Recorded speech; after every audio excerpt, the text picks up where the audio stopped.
और नुपुर शर्मा और नवीन जिंदल के खिलाफ बगैर इजाजत एहतजाज करने और 4 दिनों तक जेल में रहकर जमानत पर छूटने वाले दिल्ली एमआईएम के सदर कलीमुल हफीज ने पुलिस पर बड़ा इल्जाम आयद किया।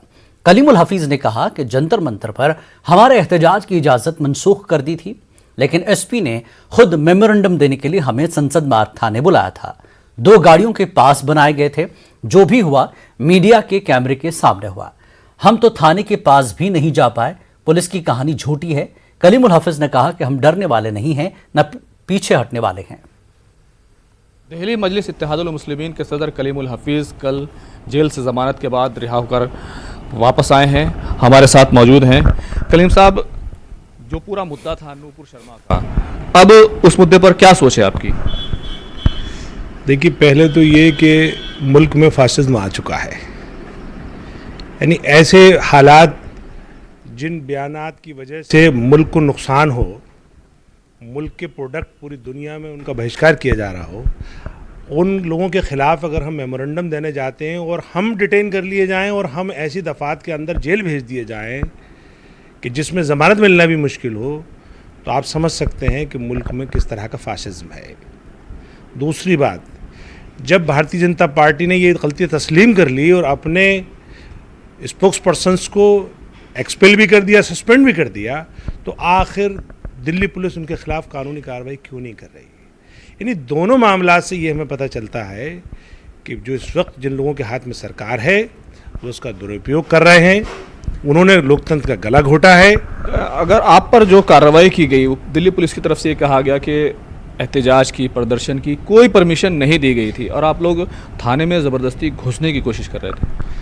देखिए, ये तो हुस्न इत्तफाक देखिए कि सारा माजरा 10 मिनट का है और लाइव टीवी पे कवर्ड है, लेकिन क्या किसी टीवी एंकर की या रिपोर्टर की हिम्मत है जो ये पुलिस से सवाल कर ले कि 10 मिनट पूरे कैद हैं टीवी में, और कहीं किसी हमारे कार्यकर्ता ने पुलिस से कोई हाथापाई की हो, थाने में घुसने की कोशिश तो छोड़िए, थाने में भी अंदर जाने का नंबर ही नहीं आया था, मैं तो सिर्फ उतरा था।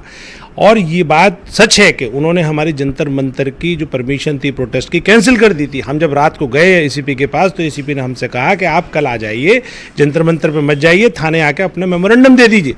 2 कार के बाकायदा हमारे पास बनाए उन्होंने कहा प्रेसिडेंट और प्राइम मिनिस्टर के हम आपको लेके चलेंगे। 2 कारों के साथ हम वहाँ पहुँचे।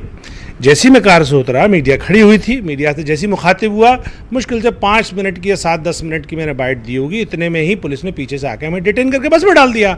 तो ना तो यहाँ अब पुलिस ये भी कह रही है कि आप लोगों ने कुछ पुलिस वालों के साथ मारपीट की और उनके अंदर इंटरनल चोटें आई हैं। ये सब देखिए, पुलिस कितनी, उसका काला रूप देखिए, बर्बर रूप देखिए, झूठा रूप देखिए, लाइव कैद पूरा वाकया, टीवी कैमरों में कैद। अच्छा, आखिर जो मीडिया को चौथा स्तंभ इसलिए कहा जाता है ना, क्योंकि उसकी वो आंख है देश की, तो देश की आंख देख रही थी कि किसी ने कोई हाथापाई तो छोड़िए, किसी ने ज़बरदस्ती भी नहीं की। उन्होंने हमसे कहा आप बैठिए, हम उसमें कार में बस में बैठ गए। कोई किसी तरह का हमने हाथापाई नहीं की, किसी तरह की थाने में घुसने की कोशिश नहीं की, लेकिन पुलिस ने रस्सी का सांप बनाकर हमारे खिलाफ झूठा केस लगाया और हमें डिटेन करके 4 दिन हमें जेल की सख्तियों में डाला। आप लोग 4 दिन जेल में रहे, डिटेन रहे, उससे आप लोगों ने क्या सबक सीखा है? क्या फिर आप लोग ऐसा ही प्रदर्शन करेंगे? देखिए, मुझे उस बैरिक में रखा गया जिससे शहीद आज़म भगत सिंह को 23 दिन अंग्रेज़ों के जुल्म के ख़िलाफ़ रखा गया था। तो अंग्रेज़ों के भी पैर उखाड़ दिए थे शहीद आज़म ने, चूँकि वो जुल्म था, और अब ये भी जुल्म है, उसी हवालात में हमें रखा गया है। तो इंशाअल्लाह इस हुकूमत के भी पैर उखड़ जाएंगे और हम किसी तरह से भी न डरने वाले हैं, न पीछे हटने वाले हैं, न हमारे हौसले पस्त होने वाले हैं।